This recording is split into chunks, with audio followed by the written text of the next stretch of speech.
எல்லாருக்கும் வணக்கம் மக்களே. எல்லோரும் எப்படி இருக்கீங்க? இன்றைக்கி ஒரு காரசாரமான ரசம் எப்படி செய்கிறதுன்னு தான் பார்க்க போகிறோம்.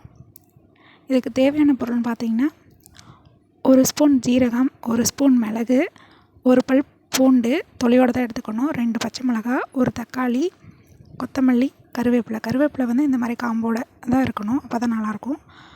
இது கூட ஊற வச்ச புளி, இது எல்லாமே மிக்ஸி ஜாரில் நம்ம மாற்றிக்கலாம்.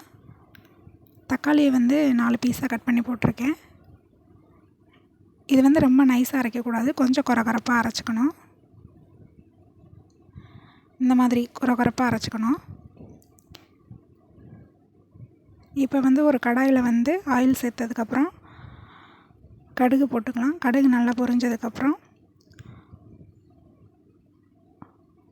ஒரு கைப்பிடி கருவேப்பிலை, இதுக்கப்புறம் நம்ம அரைச்சி வச்சுருக்க இந்த ரச விழுது இருக்குல்ல, அதையும் இதில் சேர்த்துக்கலாம். இது நல்லா வதங்கணும், ஒரு 5 நிமிஷம் நல்லா ஸ்லிம்மில் வச்சு அந்த பச்சை வாசம் போகிற அளவுக்கு வதங்கணும். இது கூட 1/2 டீஸ்பூன் மஞ்சத்தூள், கொஞ்சமாக பெருங்காயத்தூள். இதை ஸ்டார்டிங்கே நான் ஏன் சேர்க்குறேன்னா, அப்போ தான் அந்த வாசம் இருக்காது, இல்லாட்டி ஒரு மாதிரி பச்சை வாசம் அடிக்கும், அதுக்காக தான். இது கூட புளி தண்ணி, நம்ம புளி ஊற வச்சுருக்கோம்ல, அந்த தண்ணி. இதுக்கப்புறம் தேவையான அளவு நீங்கள் தண்ணி சேர்த்துக்கலாம். நான் இதில் ஒரு 2 கிளாஸ் சேர்த்துருக்கேன். இது கூட தேவையான அளவு உப்பு.